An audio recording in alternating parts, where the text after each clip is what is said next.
Intermediate విద్యారంగంలో అగ్రగామి మన NSR impulse education institution. IIT JEE అయినా నీట్ అయినా తిరుగులేని విద్యా సంస్థ NSR impulse. Good morning, welcome back. Let us continue solving the problems. Right, today's first problem is a photon of 400 nanometer is absorbed by a gas molecule and then the molecule re-emits two photons. One re-emitted photon has wavelength 500 nanometers. Assuming that there is no change in the energy of the molecule, the wavelength of second re-emitted photon is. So, here a molecule is absorbing photon and emitting. So, let us try to understand what is happening here.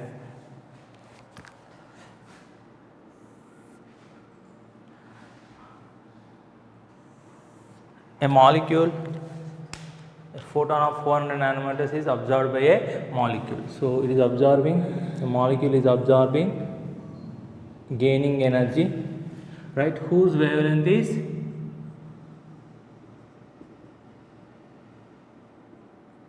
whose wavelength is 400 nanometers. So, molecule absorbs energy, gains energy, right, and get excited from lower energy level to higher energy level, right. So, the energy of photon which the molecule is absorbing has a wavelength of 400 nanometers, right. So, once it is present here, it is unstable and it comes back to the original state by emitting two photons. So, this is done by emitting two photons. So, one re-emitted photon has a wavelength of 500 nanometers. Assuming that there is no change in the energy, the wavelength. So, here it is coming in step by process, say from here to here, right. So, it emits a photon whose wavelength is lambda. Let us assume again from here to here it emits another photon whose wavelength is lambda 2. So, one re-emitted photon, so one of these two is 500, let us assume this is 500 nanometers, the other one we have to find, So, the energy required for excitation from this energy level to this energy level and energy emitted during de-excitation from this energy to this energy level is assumed to remain constant. So, using that principle, energy absorbed equal to total energy re-emitted. So, what I can write? Energy absorbed must be equal to energy emitted. So, let us assume this has lambda 1, right. So, let us assume the energy of photon as E1, here the energy of photon as E2. So, energy absorbed is equal to what? E1 plus E2. How do you find energy of a photon? hc by lambda. So, hc by lambda absorbed equal to hc by lambda 1 plus hc by lambda 2, or what I can say, right, 1 by lambda absorbed equal to 1 by lambda 1 plus 1 by lambda 2. So, one of these photon has a wavelength of 500, I have assumed it as lambda 1, substituting now the values 1 by 400 nanometers, 1 by 500 nanometers, you have to find lambda 2. So, from this what I can write here is okay. So, 1 by lambda 2 equal to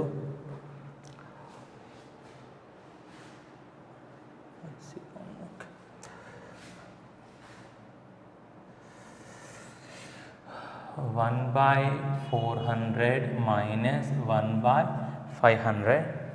So, 500 minus 400 is 100 by 400 into 500. We require lambda 2, cross multiplying 400 into 500 by 100. So, what we get here is 2 zeros, 5 4s are 20, 2000 nanometers. The next one, the ratio of the speed of the electron in the ground state of hydrogen atom to the speed of the light in vacuum. So let us proceed. Now, velocity of electron in the ground state of hydrogen atom. So since it is given hydrogen atom, what I can write? Atomic number, this is the first thing we have to do. Ground state means n equal to 1. So simply V1H equal to 2.179 or 2.18 into 10 power 8 centimeters per second. Now velocity of light is 3 into 10 power 10 centimeters per second. So velocity of electron in hydrogen atom in ground state to the top velocity of light. So V1H by C equal to 2.18 into 10 power 8 by 3 into 10 power 10. So if you solve this, it will be around 2.18 by 300.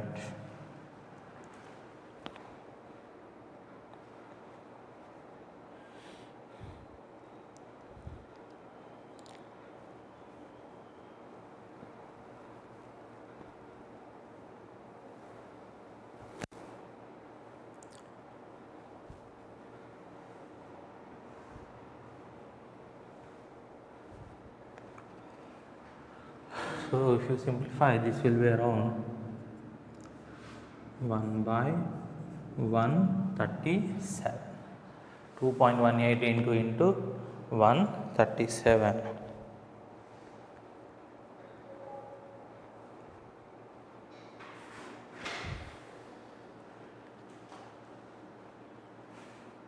So your answer will be C. Approximately we get 137.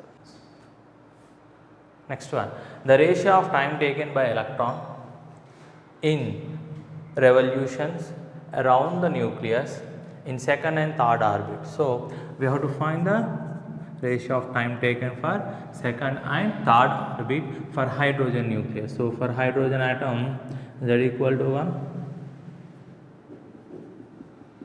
Now time taken is proportional to n cube by z square. We have already studied this.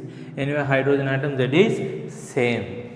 For second orbit, n equal to 2, and for third orbit, anyway z is constant. So what I can write now? T is proportional to n cube set to third. For second, I am writing T2. For third, I will write T3. So T2 by T3 is proportional to or equal to N2 by N3 whole cube.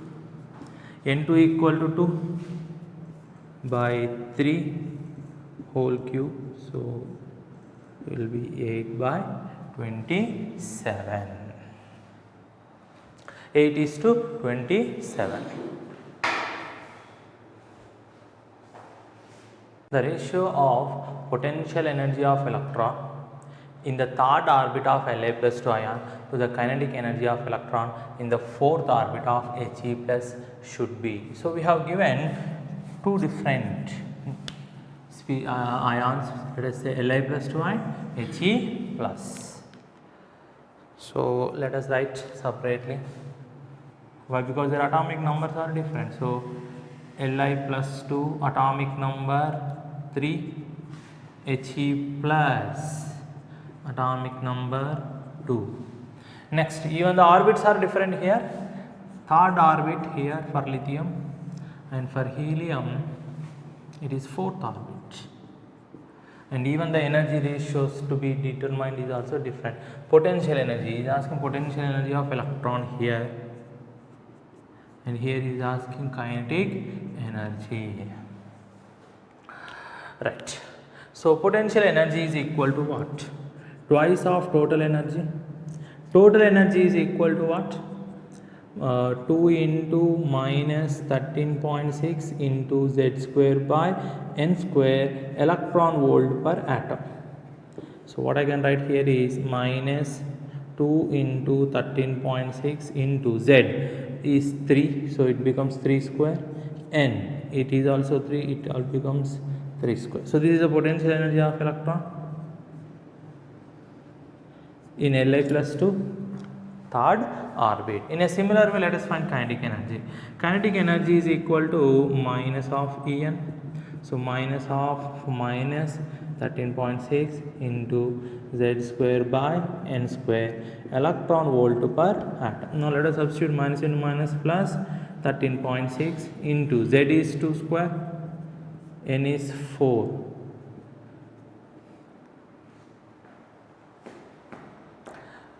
So what we have to find here is ratio of potential energy to that of kinetic energy. So potential energy, right, of Li plus 2 to that of kinetic energy of He plus in the respective orbits. So this is minus 2 into 13.6 into 3 square by 3 square, and just writing whatever that is present here and here, plus 13.6 into 2 square by 4 square. So first let us simplify this. So minus 2 into 13.6 into 3 square by 13.6 into 2 square into 3 square. Here you will get 4 square. So now you can cancel 13.6, 13.6, 3 square, 3 square. So minus 2 into 16 by 4. Okay. 4 1 ja 4 4 ja. So 2 4 ja 8. Minus 8 is to 1. Is the correct answer.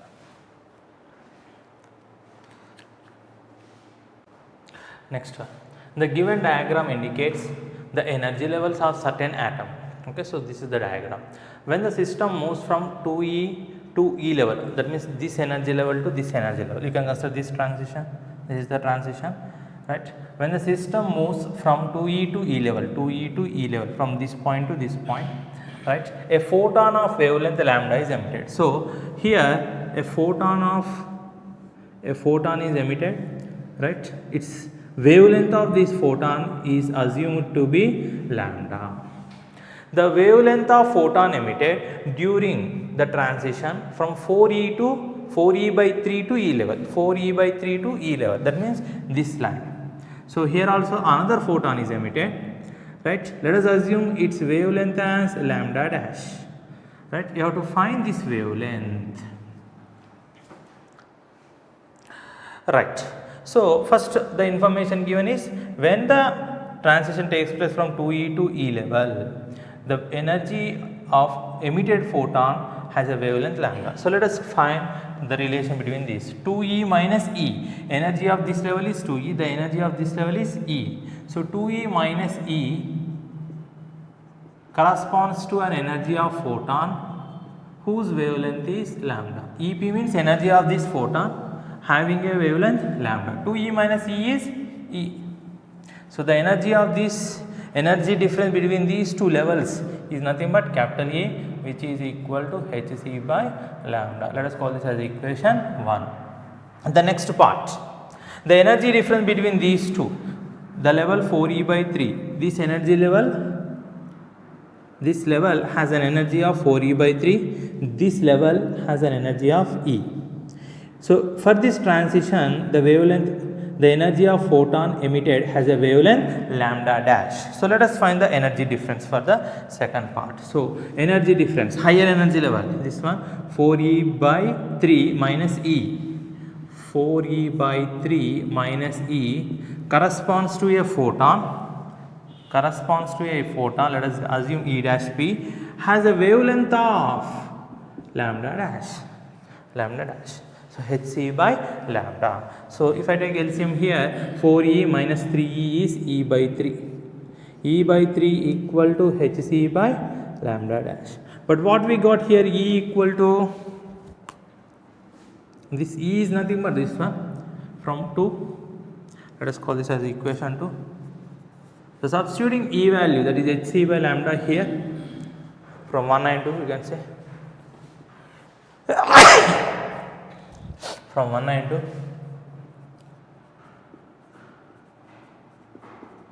substituting E value, that is hc by lambda here. So what I will get, hc by lambda into 3, that is 3 lambda equal to hc by lambda dash. So from this what I can write, lambda dash equal to 3 lambda. So option D is the correct one. Next one, number of possible spectral lines in bracket series. Lyman, Balmer, Passon, bracket, that means n equal to 4. So the lower energy level for bracket series 4. In hydrogen spectrum, when electrons present in the 9th excited state return to the ground state is. So here when hydrogen spectrum is subjected to discharge tube, the electrons absorb energy and get excited. So here they are exciting to 9th excited state. 9th excited state means, so n equal to 1 or ground state, 2 first excited state, 3 second excited state, 4 third excited state, 5 fourth excited state, 6 fifth excited state, 7 6th excited state, 8th energy level, 7th excited state, 9th energy level, 8th excited state, 10th energy level or 9th excited state. So they went up to 9th excited state and they are returning back in the de-excitation process to the ground state. Okay. So in this process, how many spectral lines are possible in bracket series? So bracket series means Lyman, Balmer,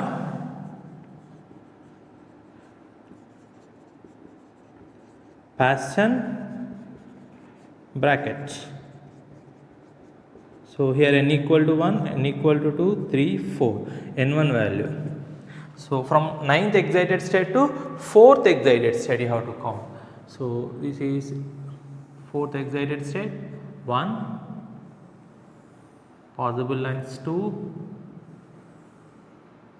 3, 4, 5, 6. So how many spectral lines are possible from 9th excited state to bracket series, that is n equal to 4? The answer is 6. So the option is D. Next, let us study Sommerfeld theory. The importance of this theory is, in this theory he tried to explain the fine spectrum of hydrogen. Sommerfeld tried to explain the fine spectrum of hydrogen. Bohr's theory failed to explain fine spectrum of hydrogen. So let us recollect what is fine spectrum of hydrogen. According to Bohr, the emission spectrum of atom gives single lines characteristic of that element. But when these lines are observed under high resolving spectroscope, it is actually found that it is not a single line but group of many closely spaced lines. Right, this we call it as fine spectrum of hydrogen. So Sommerfeld tried to explain the fine spectrum of hydrogen. He proposed that there are sub-energy levels in the main energy level. Bohr theory considers there are energy levels, main energy levels, n equal to 1, n equal to 3, but Sommerfeld introduced the concept of sub-energy levels in main energy levels. So introduced sub-energy levels in the main energy levels. So let us see how he tried to explain. Now if I consider Bohr's concept, according to Bohr, electron revolves around the nucleus in closed circular path. So if the electron is present here, the distance from the nucleus is nothing but radius of the circle. Suppose if it is present here, the distance will be same, or here the distance will be same. That means the distance of electron from the center or the nucleus remains fixed irrespective of the direction. But according to Sommerfeld,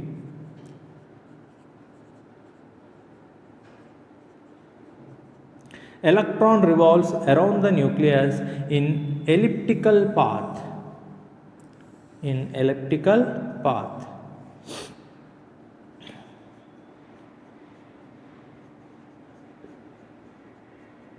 Electron revolves around the nucleus in elliptical path. So here in ellipse it contains two foci. At one of the foci nucleus is present. Let us assume this is nucleus, and electron revolves around the nucleus. So what happens in elliptical path? The velocity of electron changes and also the angular momentum changes, because suppose if I fix here, this is the velocity, suppose it may be present here. So angular velocity or angular momentum changes, as well as velocity changes. So he say, according to him, to locate the path, to describe the path of electron, you require two quantum numbers. Two quantum numbers are necessary. He represented them with n and k. One is principal quantum number and other is azimuthal quantum number. So here there is only one quantum number is necessary, but here two quantum numbers are necessary to describe or locate the electron in the elliptical path.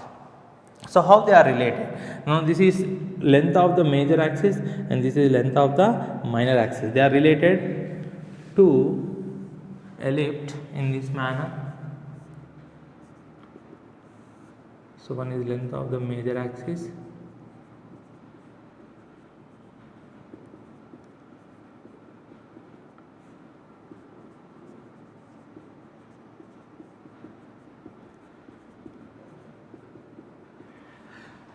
right. So what we have to know is n and k, two quantum numbers are necessary to locate the electron in when it revolves around the nucleus in elliptical path. So what is this k?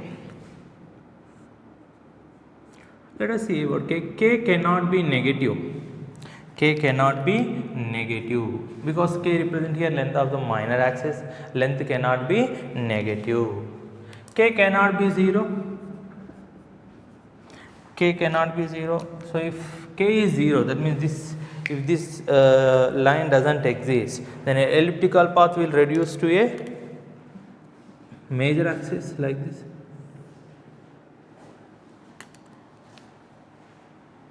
So if length of the minor axis is 0, it reduces to a single line. That means the electron has to move through the nucleus. The electron has to pass through the nucleus, which doesn't happen. Therefore, k cannot be 0. K cannot be greater than n. Length of minor axis cannot be greater than major axis. K can be equal to n. That means the length of minor axis, major axis, they must be same.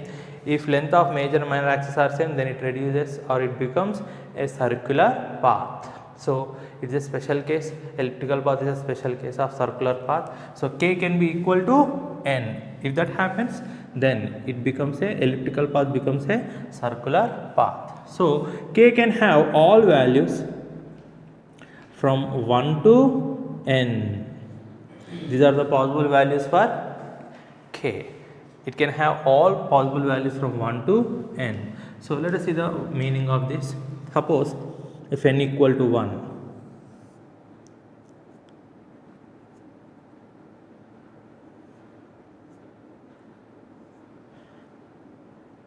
so n equal to 1, then k equal to 1. Simply it is a circular path. So that is nothing but oneness orbital.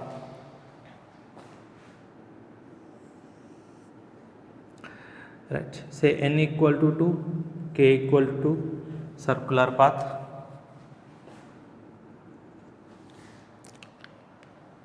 Next,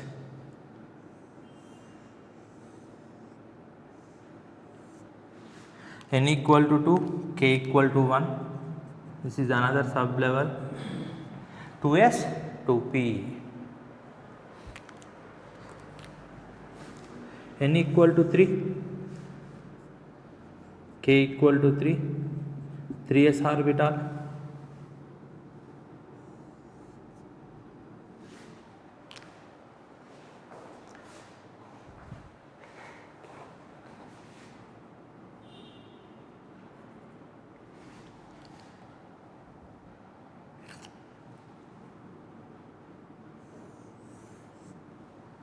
So n equal to 3, k equal to 2, say 3p orbital,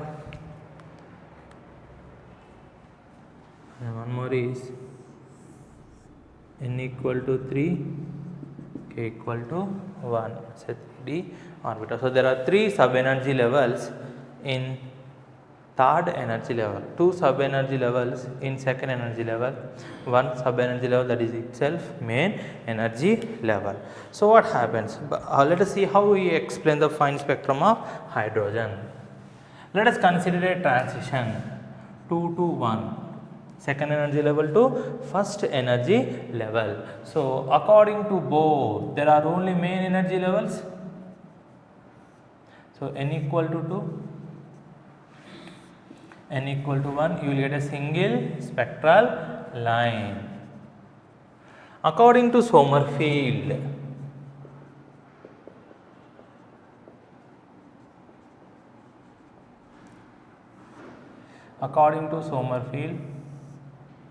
n equal to 2, n equal to 1, n equal to 1, k equal to 1, n equal to 2, k equal to 2, and you have one more here, n equal to 2, k equal to 1. So what we get here is n equal to 2, n equal to 1 spectral line, and another spectral line. There are 2 possible spectral lines. So according to Bohr it is a single line, but according to Sommerfeld it is a group of 2 lines. So by this he was able to explain the fine spectrum of hydrogen. He proposed that there are sub energy levels in main energy level.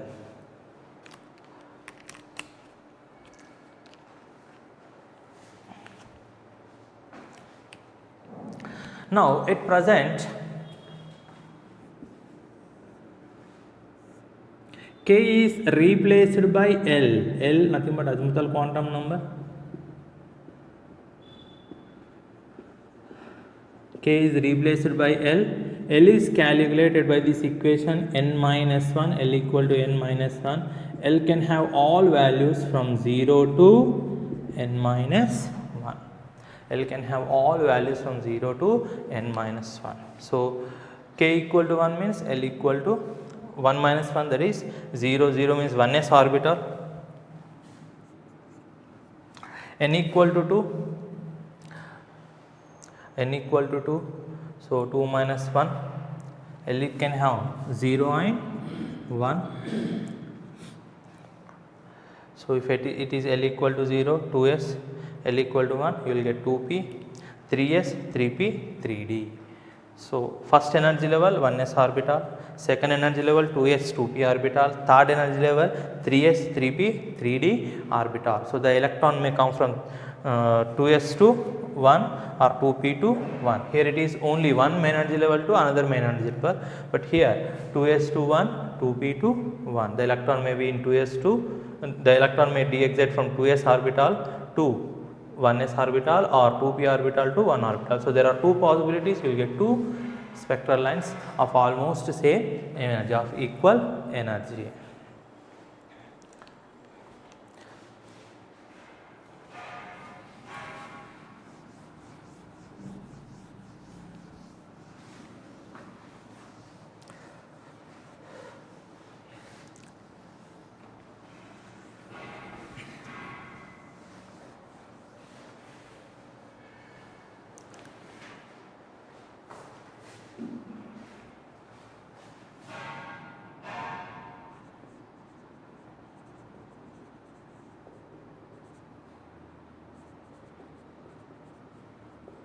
So let us study de Broglie's concept. According to de Broglie, small particles like electron, proton, neutron, they possess dual nature. Smaller particles like electron, proton, neutron or alpha particles, they possess dual nature. So what do you mean by dual nature here? Small particles like electron, they possess both particle nature as well as wave nature. So small particles like electron, proton, neutron, they possess particle nature as well as wave nature. So what he has done? He has combined two equations. So according to quantum theory, E is equal to h nu, which is equal to hc by lambda, and Einstein equation E equal to mc square. So this gives the energy of particle, this also gives the energy of particle. What he has done is he has combined these two. So E is equal to hc by lambda equal to mc square. So comparing these two, what we get is hc by lambda equal to mc square, or lambda equal to h by m into c. C is velocity of light. All particles do not move with the velocity equal to light, so it is replaced with velocity of light v. So this is nothing but de Broglie's. This lambda is called as de Broglie's wavelength.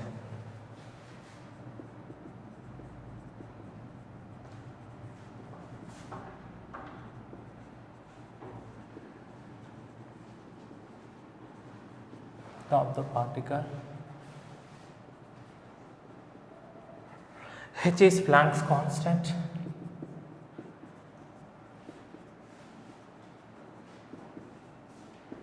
M is mass of the particle.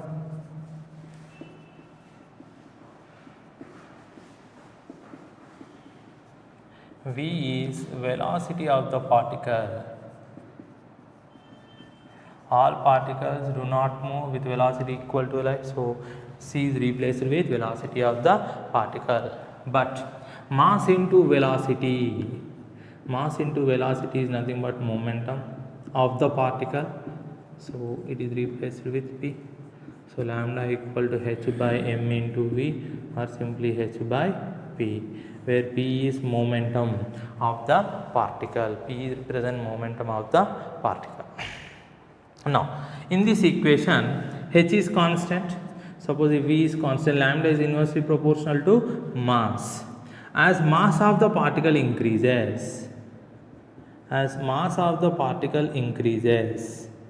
what happens to wavelength? Wavelength decreases. That means if I, instead of taking electron, if I take some larger particles, say whose mass is increasing, as mass increases, wavelength decreases. That means wave nature decreases. So if I take a marble, or if I take a football or cricket ball, right, their size is much higher, much larger compared to the mass of the electron. So you may not see the wave nature associated with this particle, right, because you cannot set up that experimental conditions to see the wave nature. They possess very less wave nature, or it is insignificant. So mass of the particle, as mass of the particle increases, wave nature disappears. Wave nature will disappear.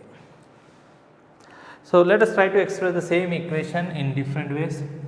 So in terms of kinetic energy, let us calculate de Broglie's wavelength in terms of kinetic energy.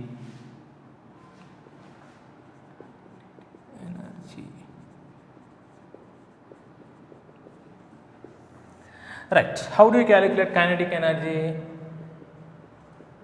Kinetic energy of a particle, let us represent it with letter E, equal to half m v square. Mass of the particle into velocity of the particle. Kinetic energy E equal to, so 2 into E equal to mv square, multiply with mass on both sides, m square v square, or square root of 2me equal to m into v. So instead of m into v in this equation, what I can write? This value. So lambda equal to h by m into v equal to h by 2me.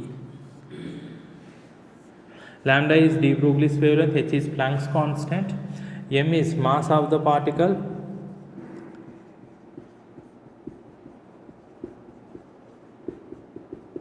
E is kinetic energy of the particle.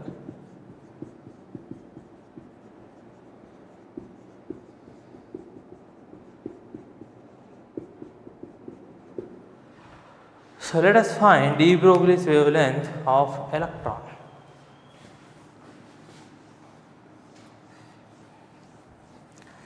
a charged particle like electron.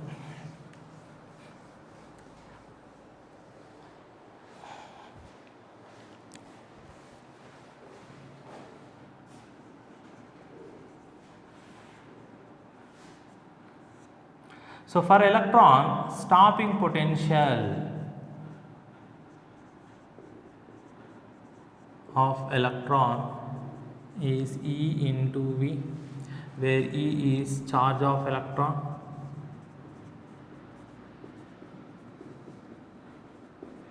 Now this is not velocity, so that is why I tried to write capital V here. Small v is velocity, but this is applied potential. Applied potential. So, but stopping potential is equal to the kinetic energy, maximum kinetic energy of electron, which is nothing but capital E. According to this our equation, it is equal to capital E. So instead of this capital E, what I can write? E into V. So what I will get here is lambda equal to h by square root of 2 m E. Instead of capital E, that is kinetic energy, I can substitute small e into V.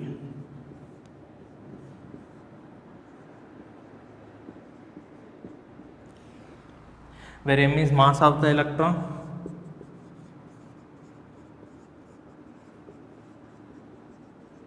E is charge on the electron,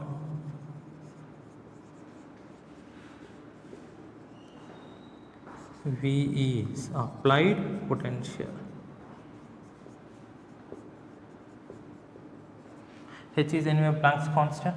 So if you substitute this and simplify, right, you will get around 12.27 by square root of applied potential in angstrom units. Suppose if I want to find some other charged particles,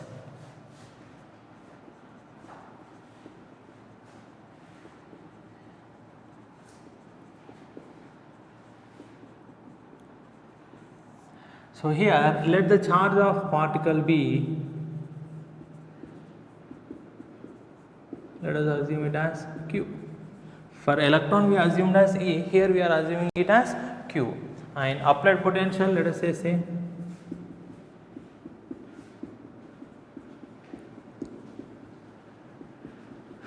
then lambda equal to h by square root of 2m E is equal to h by 2m applied Q into applied potential. Q is charge of the particle. So we can apply for any particle, say for proton. If you substitute the values and simplify, it will be around 0.26 by square root of applied potential angstrom units. Suppose if I take for alpha particle, nothing but He plus 2 ion. So lambda equal to 0.101 square root of applied potential angstrom units. Even you can calculate for a gas molecule.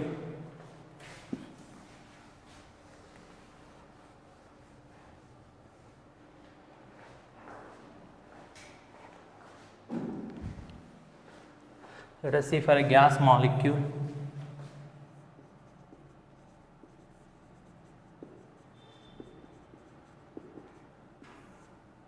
Lambda equal to h by m to the subscript RMS. This is called RMS velocity of the gas molecule, root mean square velocity. So, but root mean square velocity of gas equal to 3RT by capital M. But capital R equal to Boltzmann constant into Avogadro number, and capital M into Avogadro number.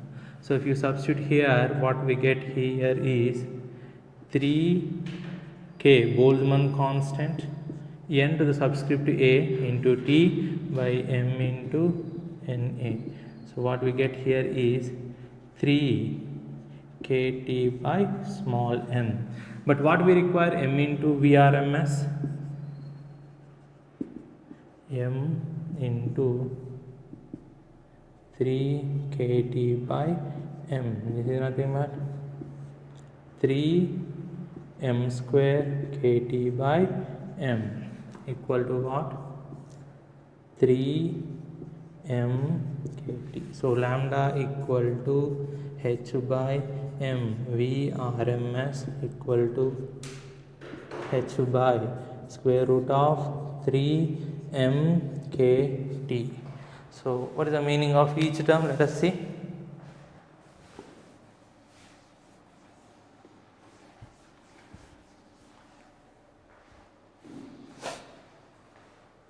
So small m represents mass of a gas molecule,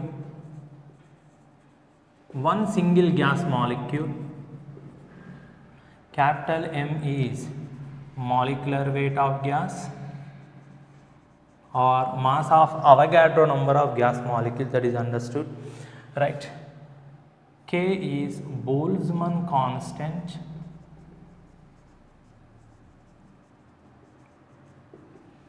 T, temperature in Kelvin.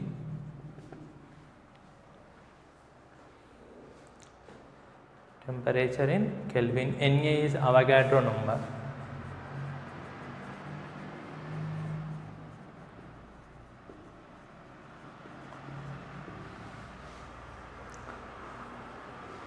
So these are the different equations for different particles, right, to calculate de Broglie's wavelength.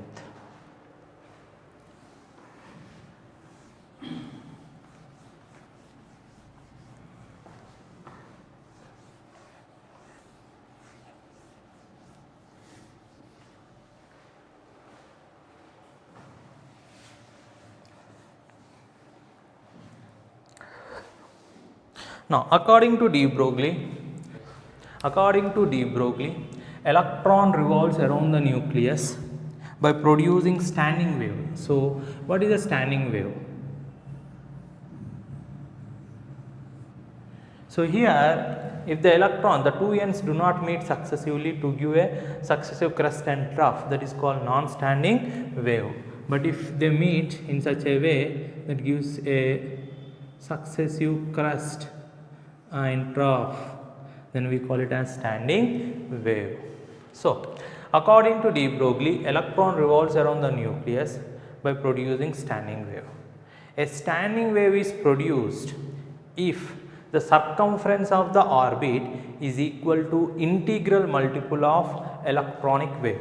Circumference of the orbit is nothing but 2 pi r, must be equal to integral some number 1 2 3 4 5 integral multiple of wavelength. If this condition is satisfied, then you will get a standing wave, otherwise you will get a non-standing wave. This is non-standing wave. R is radius of the orbit, n is some integer 1 2 3 4 5 like that, lambda is wavelength of this electronic wave. Next important point is number of electron waves or number of waves made by an electron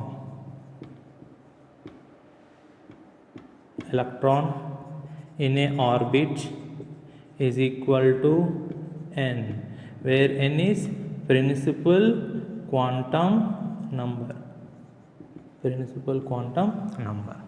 So suppose if I take this one, how many wavelengths are there here? If you see, you can count here.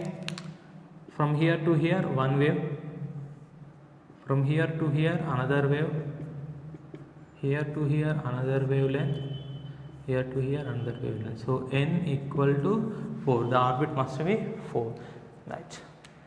So number of waves made by an electron in an orbit is equal to n. N is nothing but principal quantum number. For example, say I am drawing the triangle first.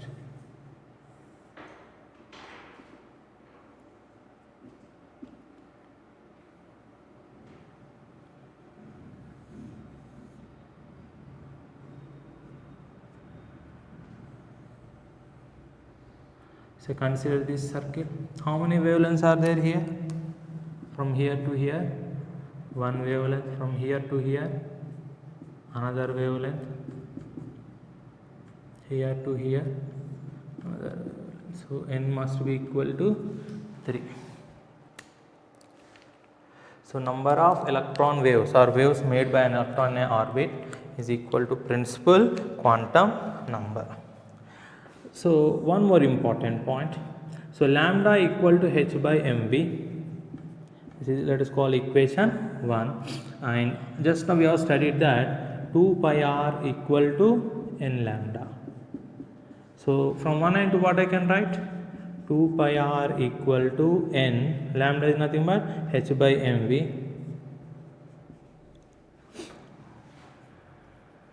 So mvr equal to nh by 2 pi, which is nothing but, so we can also prove that angular momentum of electron is quantized as proposed by Bohr. So these are the important ones, number of electron waves, and we also proved that angular momentum of electron is quantized.